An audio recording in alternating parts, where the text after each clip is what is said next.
banking industry is no stranger to fear and misinformation. Much like communication and media outlets, banks have a duty to be honest, have integrity, and be responsible with our actions and how we care for the communities we serve.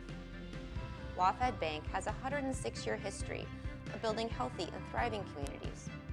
Founded on a common sense, disciplined approach, we're one of the strongest financial institutions in America.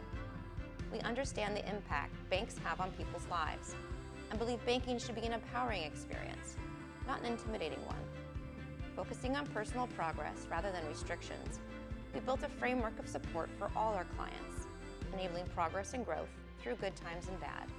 We're proud to be here today to partner with the Murrow Symposium and inspiring a new generation of truth tellers, celebrating innovations in problem solving, and continuing a culture of integrity and excellence wherever your careers take you.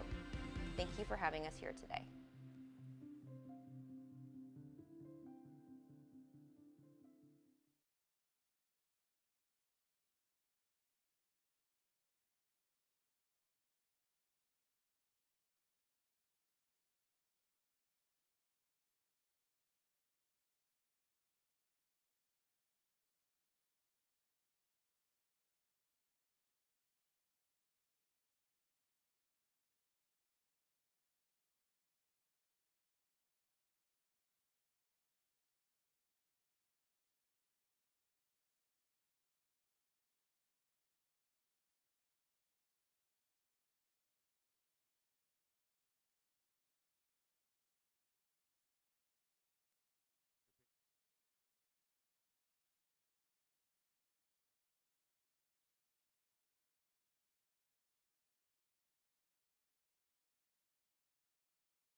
Dr. Bruce Pinkleton.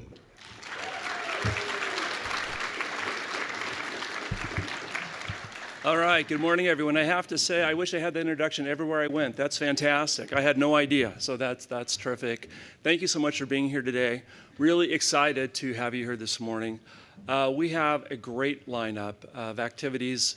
We have professionals. If you look across the room, you're going to see people you've seen on television, people whose marketing work you've read, you may have been influenced by, you certainly have been impressed by. We just have a great group here. So a lot of exciting opportunities for students and for our professionals as well. I do want to thank WaFd Bank for their sponsorship of the Murrow Symposium. This is important for us. It's important to do it well. And WaFd's sponsorship helps us to hold the symposium at a high level. So we are grateful for WaFd. Our opening keynote speaker this morning is Melissa Barnes. I have to say, Melissa's had an awesome career. It makes being dean of the Murrow College look pretty sleepy by comparison, to be perfectly honest with you. And two of my most favorite working dinners ever have been with Melissa. So that is the truth, as a matter of fact. So let me tell you a little bit about her real quick. She most recently served as Vice President of Twitter Canada and Latin America.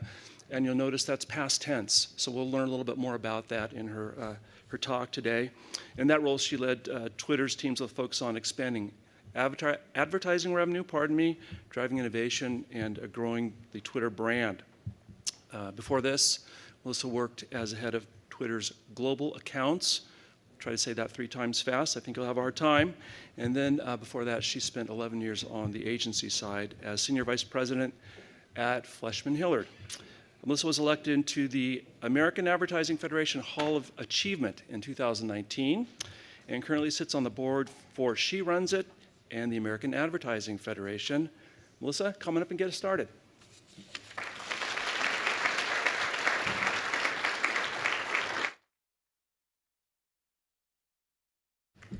Have to have my coffee. So first of all, it's an honor to be here. I grew up in Moscow, Idaho. And it feels really nice to be in this area and talking to people who are so passionate about this space. When I was talking to the organizers, I asked them, I said, who is this intended for? Who's my audience as we think about integrity? And they said, it's our students. And I thought, great, because I know when I was in my early 20s, and about to graduate, I wasn't really thinking about integrity. I wasn't thinking about ethics. I was thinking about Do I have the skills necessary to compete? Will I get a job? How much money do I need to make in New York City so that I can sleep and eat there? Does this ring a bell for anybody in the room? Yes, okay. But as I sit, I'm 44 years old, so I've been working for 20 some years, and I'm in the middle of my career. And what I know is that integrity and your reputation is one of the most important things that you can build. And it wasn't something I was thinking about at 22 years old. So today I'm going to talk to you about some of the lessons I've learned along the way as I've sort of navigated these moments. And I will say one of the ways in which I was naive is that I didn't really think it was going to be an issue. Raise your hand in the room. Do you think you are a good person? Hopefully every hand goes up. If not, get in counseling and turn it around. Good. Okay. Same. I thought I'm a good person. I'll just do the right thing. When it happens, in a moment, I have to make a decision. What you'll find as you work is that often it's not necessarily explicitly obvious that you're in a moment where you actually need to make a decision and ask yourself, what is the right thing? And sometimes you won't even be asked. You will observe something. And by choosing not to say something, you have made a decision. And maybe it's the right thing and maybe it's not. And so it's really important, something to think about. So the first time I really started to tussle with the idea of ethics and integrity was when I was working on the agency side. And I was starting to get pulled into some of our crisis communications work. And the guys who were running crisis communications at Fleischman Hillard were sort of these old sages. They had been on the front lines for some of the biggest companies in the world as they were navigating some of the most complicated moments. And I think from an outside perspective, you think a company is managing a crisis, you think they've done something wrong. That's not always the case. Sometimes it's a global hotel chain and a little boy drowned in a swimming pool. Not necessarily your fault, but it happened on your turf, and therefore you have to answer to that. And so as I was talking to a guy named Chris Tennyson, who he's one of the smartest, most principled men I've ever worked with, I said, Chris, how do you think about the companies that we're working with, and who's good? How do they look at the world so that they're setting themselves up so that they're doing the right thing, hopefully? And he said, have you ever heard the parable, the Ring of Gyges? And I said, no. And he said, it's a parable that Plato wrote about in the Republic. And it's the story of a special ring. One day the earth opens up, and a shepherd finds this ring, and he puts it on, and it makes him invisible. And what he realizes is that invisibility gives him power. And he starts to play with that power. First, he arranges to become a messenger for the king. And then he uses his power to seduce the queen. Ultimately, he uses his power to overthrow the king and become king himself. And it raises the philosophical question, if you take a reasonable and intelligent person, if they think that there will be no repercussions because no sunlight is going to hit their actions, will they do the right thing? And it's the debate. I actually have a point of view on that. We'll come back to it at the end. So the best companies, they try to set up their structure so that with the thinking that at some point, somebody might shine some light on their actions, and they want them to hold up. So you as an individual need to think about that. Will they hold up? So lesson number 1, your boss matters. When you first start your career, most likely, you are not going to be the mastermind of anything. Maybe you will, but most likely your greatest ethical quandary will be, did you submit your expense report correctly? Are you being honest? And yes, you should always be honest because it's a fireable offense if you are not on that one. But more often than not, it's your boss or your boss's boss who are going to be sort of driving the way for you and potentially putting you in situations where ethics come into play. You want to work for good people. And this is a lesson I learned early in my career. When I was about 6 or 7 years in, I took a job with a bad guy. And here's what's bad about it, is that I knew before I took the job that he wasn't the best guy. And this wasn't a Me Too situation. This was somebody who worked at our agency, and he came to me and offered me this role. And even though I knew his reputation and the way in which he worked and how he managed certain situations, I thought, this is an opportunity, and I think I can manage him. And I know myself, and I can manage how I work, so it should be fine. And I even went so far as to have a conversation with him and say, hey, if I'm going to come work for you, this kind of stuff you cannot do, because that's not how I work. And I've been at this agency for a while. I'm really proud of my relationships. I don't want to screw them up. Well, guess what? Didn't work out. Turns out how people behave and the ways in which they work and the culture that sort of guides them often is very hard to break. And despite my best efforts, I got pulled into some things that were not my brand, did not align with my values. Luckily, I was able to get out of it. Luckily, I kept a record of how I worked. Luckily, I had a lot of people at the agency who knew my work and knew me, but it was really close. And so what I will tell you is that when people are great, when you are working for somebody who has an amazing reputation, you will probably benefit from some of that sparkle dust. You will also get a little gilded because people will associate you with them. When you work for somebody who is surrounded by scorched earth, there's a very good chance that you might get swallowed up by it, or if nothing else, you will get a little ashy. So think about that when you think about who you work for. The second lesson I had is you really want to pay attention to the principles of the companies at which you work.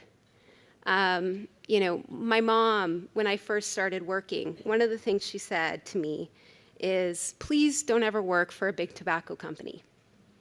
Why did she say that? Well, my father died when I was 5. He had cancer. We think it was secondhand smoke. So she said, please just don't ever do that.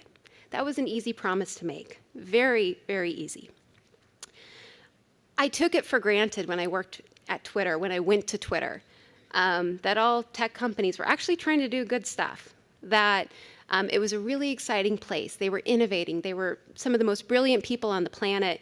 People were having fun with their products. They were making them smarter, more connected, more interesting. I was amazed when I first got to the company to see the ways in which our leadership team thought about what we were building. And it was actually really eye-opening, and also really, it made me feel good. So when I first got to Twitter, the Arab Spring was not far in our rearview mirror. And the Arab Spring, for those who don't know, was when a bunch of dissidents rose up and used the platform to protest against governments that they felt were compromised in how they acted. And Twitter played a really powerful role in helping those people stay connected and also put their message out there and challenge those governments.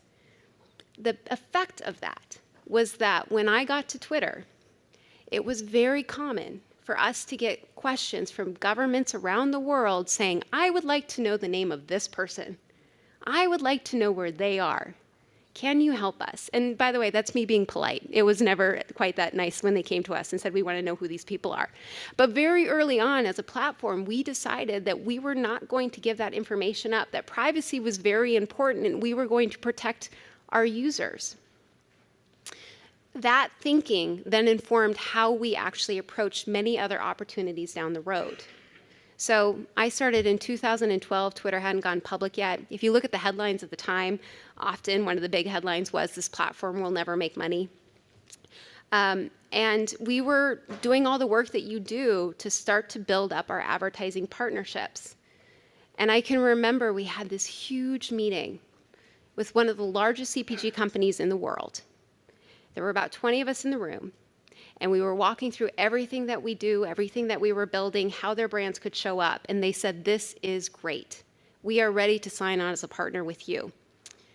And there's one thing, though, which is that we would really like you to tag ads on your platform, our ads on this platform, so that we can just track people and make sure that what they're seeing is having effect, that they're ultimately going to purchase something based on what they've seen on Twitter. It seems like a reasonable ask. If you know anything about CPG, closing the loop and understanding they saw a message, did they go purchase? That's very important. The problem is that we were coming from a place of we've got governments like Turkey and Saudi Arabia and Pakistan coming to us and saying, we want to know who this person is. And we could not protect the privacy over here because of these beliefs and then give it away over here because we needed to make money. So we said no. And that decision actually impacted us for years to come because we never actually quite developed the sophisticated tracking that other platforms did develop. Very important.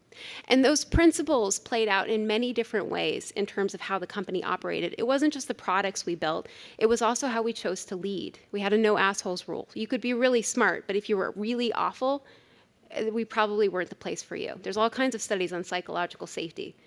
Jerks actually don't develop great teams. Great teams that have jerks on them, they don't perform. So that was one of our rules. When the country was protesting and talking about Black Lives Matter, and you saw all of these brands and companies wanting to start to have conversations with their employees about diversity, Twitter was years ahead. We still were not perfect, but we had made the decision long ago that we needed to make sure that our platform, the people who were working on it, as best as we could, represented the people on our platform. And so when I took over Latin America as part of my role as a regional vice president, and I saw that our employee base was 3% African American, and we have 50% of the population in Brazil who are African American, we realized we needed to change that. And by the time I left, we were up to 30% of our employees being African American. So those kinds of things matter, and they're meaningful. And for me, to be proud of where you work, I think that really matters. The third lesson is that when you think about mistakes, the reality is that they're inevitable. Every company is going to make mistakes. Every leader is going to make mistakes. What's important is, do they acknowledge them, and how do they learn from them so that they don't repeat them, so that they get better? Twitter was taken by surprise with what happened in the 2016 election. And I'm not talking about the outcome. I'm talking about the way in which our platform was used to drive discourse.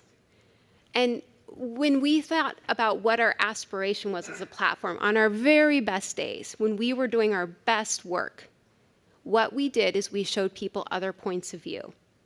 What we saw happen in 2016 is that people were getting in these bubbles, and they were only listening to the people who agreed to them. They weren't seeking other points of view. Their perspective was not growing in any kind of way. And we also saw that we had created a window for propaganda on the platform. Ultimately, about $1 million of advertising was tied to Russian bots who were driving misinformation campaigns. That's not a lot of money when you're a company that does $5 billion a year. It's a fraction of a percent, but it's still pretty meaningful, and we don't actually know the impact of that. So as we were approaching elections to come, we really thought about that, and we had a lot of conversations internally about how we can be better. So some of the things that we developed, if you watch a debate on TV and you open up Twitter, it used to be that there would be a default, and you would only hear and see tweets from people that you follow. Most likely, you follow people who agree with you. We all are prone to that. We changed that product so that if you were following the debate, the default opening would take you to different points of view. We hired news editors to actually look at our product and our algorithms to make sure that we were surfacing not only different points of view, but some of the best and most interesting thinking. I know that I learned watching the debates because I do skew one way, but you start to see the other side, and you see how they react to things that I thought were great, and actually, there were some interesting and well-made points. We were the first platform to ban political advertising. We were the first platform to label tweets from world leaders saying that this is not false, or this is not correct, rather, and drive people to sites that would actually provide more information about things that they were talking about. One of the greatest barriers to doing the right thing is if you look around you and everybody else is doing it too. That thing that may not be right. And so often, what we found is that if we could go first, we would drag others with us. And we thought that that was an interesting place of power because we actually were quite small when you looked at some of our big peers in the space. So understanding your mistakes, getting better. One of the last projects I worked on was the Brazil election. We started preparing for it 2 years in advance. And we had 2 goals. One is keep our people safe, because Twitter employees were often at risk. And 2, show up as a platform that did not appear to have bias, manage misinformation. And we did a lot of work working with established partners in the country in managing misinformation and managing a very turbulent moment for the country. There were a lot of similarities to where the United States of America was when you look at our most recent election, and we wanted to do everything we could to be better than that. 4th lesson. And I smiled when I saw the language around the Murrow Symposium, because I really believe in this, which is to communicate fearlessly to build trust. It was a key principle of Twitter when I first started. They've done studies on this. When they look at salespeople and who actually performs the best, there's different profiles of salespeople. And there's people like the relationship builder. They're the person when they're meeting with a client, you know, they know their niece's name and they know how they spent their summer vacation. There's the cowboy, the person who sort of goes it alone and doesn't bring anybody with him and sort of shoots from the hip.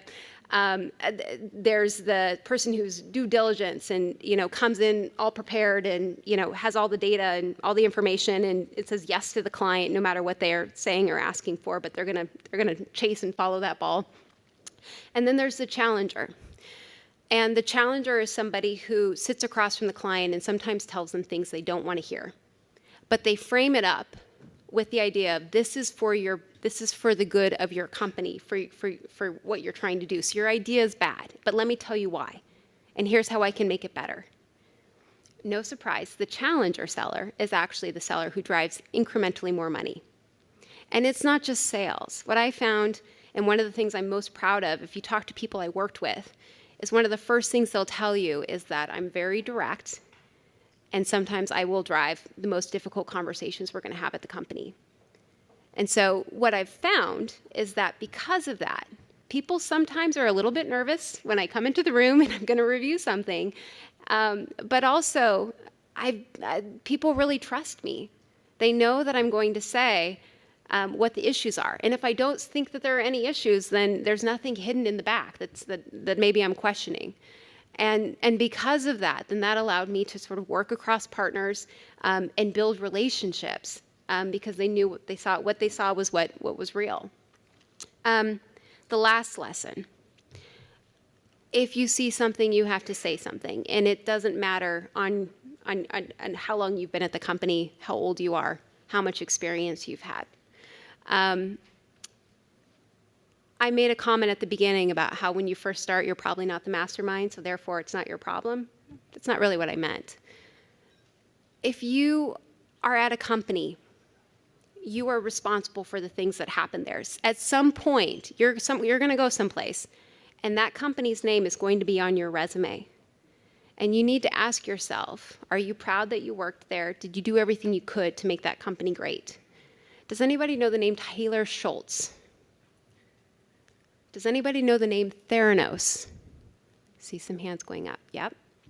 Theranos was one of the most exciting startups of the last 5-10 years. At its height, it was valued at $9 billion. Taylor Schultz was one of the whistleblowers who took it down. He was the one to say, this company is fraudulent. The ways in which they are acting are not right. 26 years old, he was a research engineer. To make it even more complicated for him, his grandfather sat on the board. And guess what? His grandfather really wanted Theranos to work. So he put himself at all kinds of risk to raise his hand and say, this is not right. But if you know the story of Theranos, and I encourage you to read Bad Blood, it's a great book, it was really important that people understood that what this company was promising was not real. That's bravery. So if you are in the room, you have to speak up. Why don't people always do the right thing? I mentioned often it's your competitors. If they're doing it, it's probably okay. It's not how you need to look at the world. Often there's a perceived cost. So, you aren't going to advance as quickly if you can't do this thing, right? What I will tell you is that the long-term costs can be much more significant. So coming out of 2016, Twitter, $1 million spent on advertising. That was for propaganda. We ended up taking $1 million and donating it to other causes to address misinformation. We did a lot of change in our platform. $1 million. Facebook, Cambridge Analytica, their data was taken to make all kinds of ways to target people based on trends and things that were happening on the platform. They were ultimately fined $275 million. That math isn't as great. So the consequences are significant. And integrity, reputation, builds up over the long term. Warren Buffett famously said it takes 20 years to build a reputation. It takes 5 minutes to destroy it. So you really need to pay attention. We talked about the parable of the ring of Gyges. There actually, interestingly, was a study. They call it the Hawthorne effect. It was done in the 1920s in factories. And essentially what they would do is they would change the lighting in the room to see if that had an effect on how workers performed. And what they found was that when you change the lighting, people are more productive. Well, they tried to repeat the study, and what they found actually is that lighting had nothing to do with it. It was the perception that they were being observed. And therefore, when people thought they were being observed, they actually did better work. Interesting. I want you to think about that, because you will find yourself in moments where you're not really sure. So my advice to you is to pretend that somebody is watching and ask yourself, how do I show up in this moment? I worked at Twitter for 11 years. I loved it. Fascinating. The things I got to do, the places I got to go, the people I got to meet, the work, it was an incredible place to be, and we never realized our full potential while I was there. I loved my teams. I'm really proud of what I achieved there. It was not a decision I took lightly to leave the company. One morning I woke up, soon after our new buyers had come in, and found out that our Chief Information Security Officer, our Chief Privacy Officer, and our Chief Compliance Officer had all quit. And I thought, well, that's interesting. I'm going to find out why. So I called a friend. In the last 3 years at Twitter, I also sat on our global policy team representing our customers' org. And I called a friend who'd been one of my partners, and I said, who's left of our integrity team? When you look at the engineers and the people who do the work to make sure that we have transparency with governments, so that we have appropriate tooling to manage issues like child pornography, to make sure that we're managing misinformation, election integrity. Who's left? And we walked through all the teams that had been cut. And after spending 11 years at the company and seeing us continually get better and see problems and build products and create policies to address those problems as they came, to see all of those things get wiped away because maybe the leadership team didn't understand it, or maybe they had a plan to build something in its place, that for me was a big flag. And so I had conversations with our new leadership, with our new CEO, and again, who knows? Maybe they're going to build something that's going to address those issues. It's been a while since I've been there. All I know is that when I asked the questions and I looked at how they were talking about it and I looked them in the eyes, I was not satisfied with the answers. Scorched earth, ash. My reputation is too much. Wasn't worth it. So I walked away. Very hard to do. So what I want you to think about is, if you have integrity, if you have a great reputation, people will want to work for you. People will want to hire you. People will want to work with you, and they will want to help you. So don't forget, people are watching, and do the right thing. Thank you.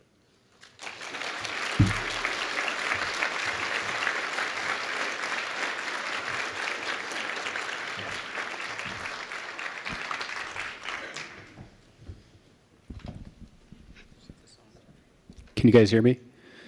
Great. So what we're going to do now is questions. Look around, and I'm going to bring the mic in front of you. Great.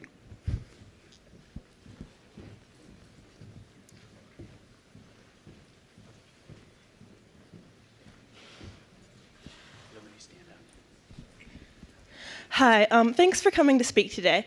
So you talked a lot about doing the right thing in your speech, and we live in a world that both you and your job and all of us, we're caught up in a lot of consumerism, but at the same time, we're all threatened by climate change. Yeah. So considering that, how do you balance, being ethically, environmentally, with the fact that, you still have to work, and so does everyone else around you? Yeah. I was chatting with somebody yesterday who works at Bloomberg and works with some of the largest companies in the world. And I said, what are they really focused on? She said, everybody's focused on climate and sustainability. I think there's a real understanding that companies need to get better. I don't think all of them are doing the necessary actions. Unilever is a really interesting example to me because Paul Pullman, when he was the CEO, took a lot of measures on sustainability and did some things that were quite frankly expensive for the company so that they could show up as a more sustainable company. And in the short term, their stock went down significantly. In fact, he was challenged at one point. Kraft almost bought them. But then what you saw happen is a new sort of shareholder entered the picture. And there is a whole population of people who said, I actually want to buy that company because they're not just doing the right thing, but they're actually probably setting themselves to operate in a way in which all companies are going to be forced to operate in our future. I mean, you look at the legislation that California just set, demanding that only electric vehicles will be sold at a certain point in time, and that's going to be tough for people. And so, but you know what, automakers are going to comply. I think where it gets really hard is if you're in a place of privilege and you can buy the hybrid automobile. That's great. If you can buy the more expensive water, because sometimes that's passed on to you, that's wonderful. I think sometimes people aren't necessarily as lucky. And so I think policy and I think legislation and I think some of those mandates have to happen that force the companies to be more thoughtful about what they're creating. But I do think about it in terms of which companies I want to work for. I don't know that I would go to Coca-Cola as much as I love their brand and how they show up in the world and what they've done. There's a lot of things about it that I don't like what their product is. I really appreciate the theme of your talk. Thank you. So earlier you said that during or after the Arab Spring, you didn't share the information with those countries, and it caused Twitter to not develop the tracking that other companies do. Yeah. Can you tell me more about that? It's essentially tagging is the best way to put it. And so you recently, maybe 2 years ago, Apple launched the Do Not Track feature on their phone, and you saw that really impact some of our competitors because they had pretty sophisticated ad tracking, which was great if you're an advertiser and you can say, great, I spent $5 on this thing. I know these people bought it. I know this was the ROI on it, and it's pretty interesting technology. It didn't impact Twitter as much because we had a different product, and so we felt some of it, but it was not nearly to the extent that, say, Snapchat and Facebook and others talked about. And they talk about it openly in their earnings.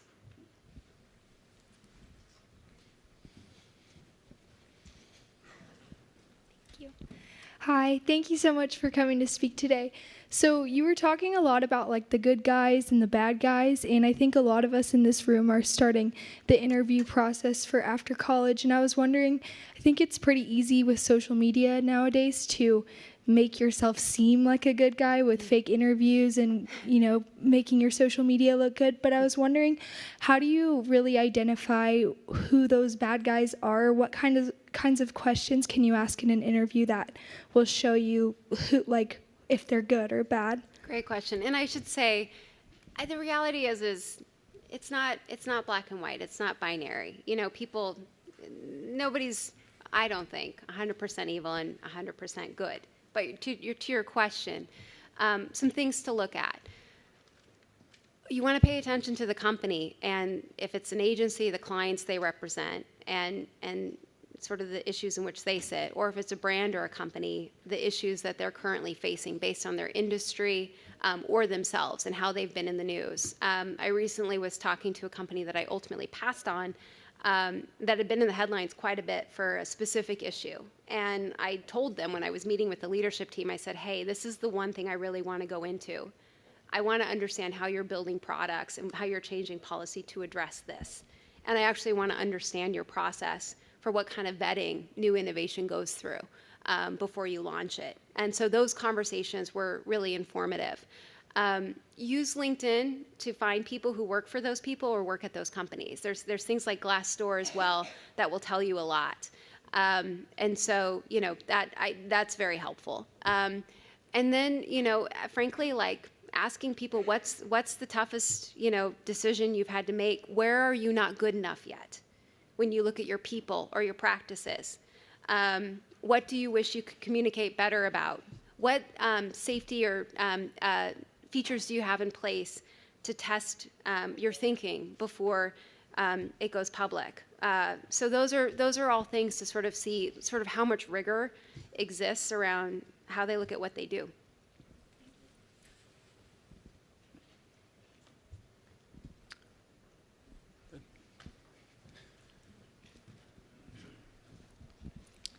Hi. I know you've given a lot of other keynotes in a lot of other places, and I was just really curious, where was your favorite that you've traveled to give a speech? My favorite, Pullman, obviously. Pullman. You know, I don't know if this is my favorite, but this is one of the most memorable career experiences I've ever had. When I was running our global brand advocacy team, a big part of my job was to go and help us open up new markets and meet with the CEOs and the CMOs on the ground, and also often like hire talent. And when we opened up in Saudi Arabia, I got to go to Saudi Arabia, which as a female is kind of a big deal. And I remember my first meeting with somebody, and before he could say anything, he just kind of looked at me and said, how did you get here? Like, literally, how did you do this? Because it really took some special dispensation. And I had to do a keynote in this room, and I remember I got there a little bit early to make sure the tech and all of that was good, and then I went and sat at a table, and sort of up front where I am right now, and they said, would you mind, ma'am, if we moved you? And I said, no, totally fine. And I had a woman who was working with me, and you know, we got up and they moved us to the back of the room. And so we're sitting there and it's fine. Like we just figured, okay, you know, like no big deal. And as we're working there and you know, waiting for the thing to get started, they brought out screens and they started to put screens around our table. And we could see the front of the room, but like they were all around our table. And I stopped the guy and I said, you know that I'm going to be the one up on stage, right? And he said, oh, yeah. This is just cultural. And I said, okay. And so, you know, the room starts to fill, and it's all men, except for there were 3 women from Egypt. Their husbands were working in KSA, and they also, because their husbands were working, they could work with their husbands. And they were fascinated to hear my story, and they were so proud to see a woman on stage in Saudi Arabia, because it's not a country that you know, is necessarily as supportive of women. And so it was a really memorable experience, and I had that as part of that whole trip. I can remember having this meeting with the largest agency in the market, and you know, did the presentation and all of this, and you get the nods at the times where you usually get the nods, and they seem to be really engaged. Room full of men, and then my partner Amy Saper, who was helping with market development for us, and at the end I said, "Do you have any questions?" And everybody looks to the leader of the agency, and he says, "Let me tell you something. Twitter can come in and bring 2 pretty little girls, but at a margin of profit of this percent, he slaps his hand on the table, we will not do business with Twitter. And what he was challenging was we made our margin of profit transparent. Often platforms would allow the agency to set their own margin of profit, meaning a brand might spend $1 million with a platform, but the agency would take a 50% cut. And so what Twitter did, learning from people who'd gone before us, is say, no, we're going to make it totally transparent if you're going to do business with us on our platform, what your margin of profit it is. So if you're taking 50%, you're going to need to tell your client that. Again, integrity, ethics. He was fighting that. So he says, you can send your 2 pretty girls, and we will say hello, and we will say goodbye. And then he takes a big drag of a cigarette and just blows it in my face. And I can remember my head going up outside of my body and spinning around and just exploding. I was so angry.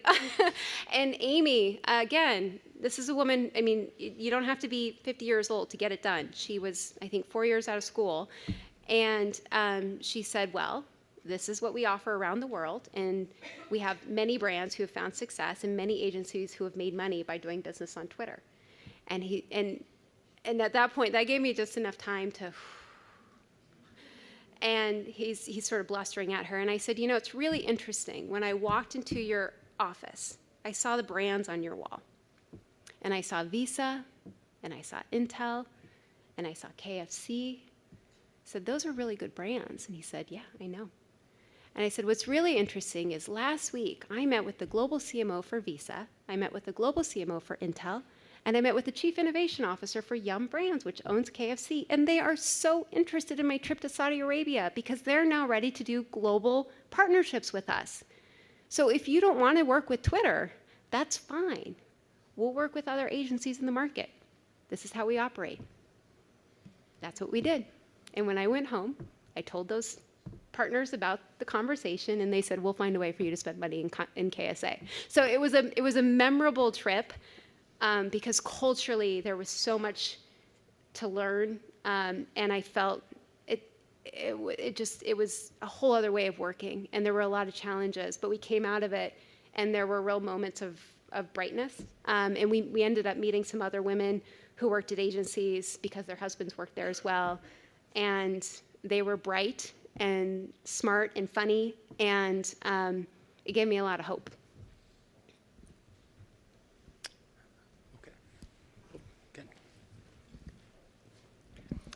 Good morning, and thanks for being here. Could you suggest some best practices for being a responsible user of social media? Yes. What advice would you give this audience for reading, for sharing, for retweeting, for responding that would demonstrate both integrity to oneself, but also responsibility to other users of those platforms? Yeah. You are being watched. Just remember that. It stems from that. I feel lucky that I didn't join social media until I was like 25, 26 years old. And I joined it because I was doing work for a brand, and we decided to put them on the platform. And so I always sort of approached it with this idea that, okay, this is a workspace, therefore, I'm not going to show up to work wearing a tube top and talking about, you know, how much wine I drank last night. Like, that's just not professional. And so, you know, I'm sure you've all gotten this talk from your parents. I hope you have. But it starts with that. You know, you think about, I'm not a natural sharer. I'm a great lurker. I love to find information. For me, the great value of social media is the people you discover and the points of view you hear and the articles you read that you wouldn't have discovered otherwise. So often when I use it, I'm pulling out insights that I read in an article that I thought were very fascinating. I was often talking about my team and great work that they were doing. But I really think of it as a marketing tool. And you are marketing yourselves. So what kind of person do you want to show up as? I'm guessing you want to show that you're smart and you're responsible and you're thoughtful and you're a good human being. Nobody wants to hire the guy who got in a fight at a bar. And so why would you get into a nasty conversation on Twitter. Now, there's ways to have debate and be thoughtful. I think debate is actually really healthy, but how you choose to do it and showing an openness and willingness to learn and understand, like, just show up how you would want to show up if your dream employer was watching you right now. I'm going to hijack the mic. I actually have a question for you. Ultimately, how do you think history will look at Twitter? Is it good? Is it bad? It's such a good question. So I think, and when you think about, we often tell people when they work, nobody remembers like your first 10 years. They remember your last 10 days at a company. And so you really need to make sure that till the very end, you're showing up really great. And elements of that, I think, will apply to Twitter. You know what? The new owners are still in process. Who knows what they do? Let's be real. Elon Musk has done some of the most amazing technology that exists today on our platform. I think we'll look back, or on our planet, I think we'll look back someday and recognize him as one of the most interesting and best minds of our generation. No question. So I'm not knocking them out. What I know is when I started at Twitter, and the vision for it was that this is the platform that could drive discourse and make people smarter and have a better point of view. And I wish we'd gotten to realize that. We were not as good as we needed to be to get there. So that version of Twitter and some of the great moments that came from those times might be remembered. I suspect the epitaph will be very much tied to what it becomes. And it's a cautionary tale from a business perspective and how you acquire companies and how you go in. And it's a cautionary tale as you look at the ways in which we communicate and how people, maybe our behaviors are changing and how we treat one another. And I don't know that the current leadership is necessarily thinking about some of those things that are important to me. So I don't know. We'll see. I'd like to be hopeful, but I don't know. Great. I think we have time for one more question.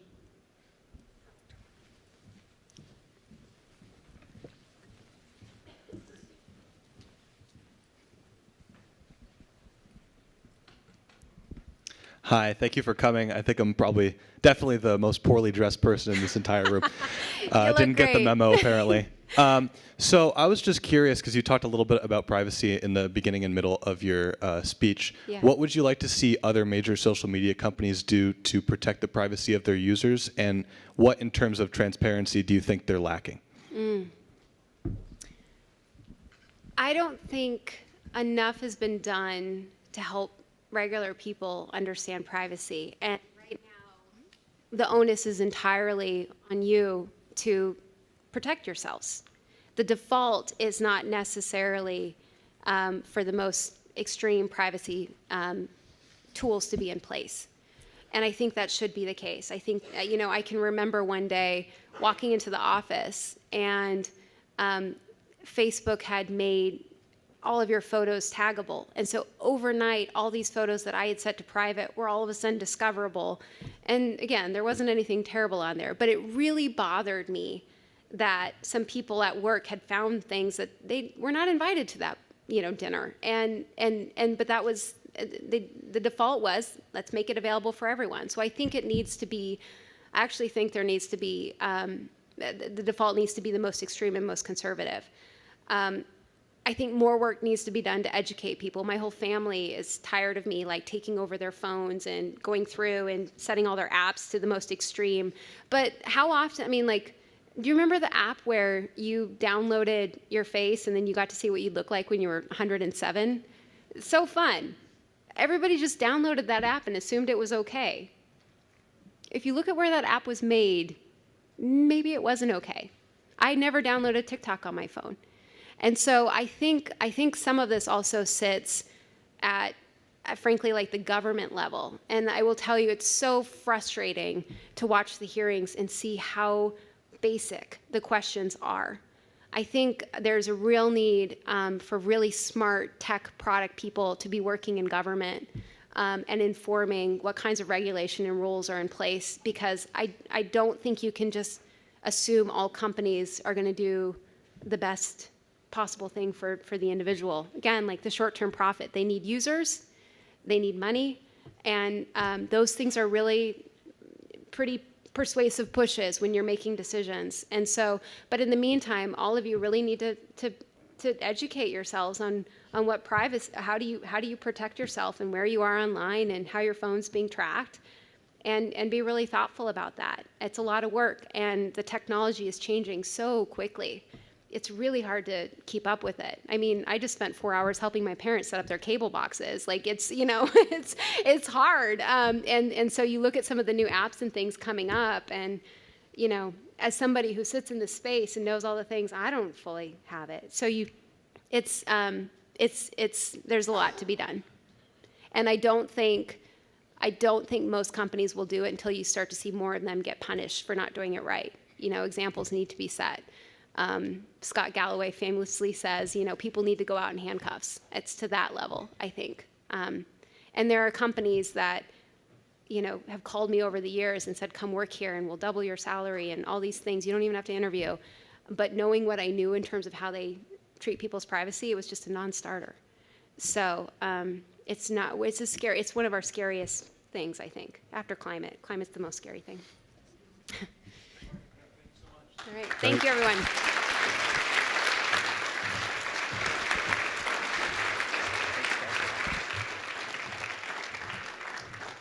Melissa, thank you so much. That was really outstanding. I just thoroughly enjoyed it, and I appreciate everyone being here.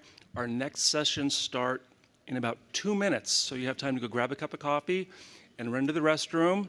And the sessions are taking place in Cub Junior and Senior ballrooms up here. So, or both the junior ballrooms over here.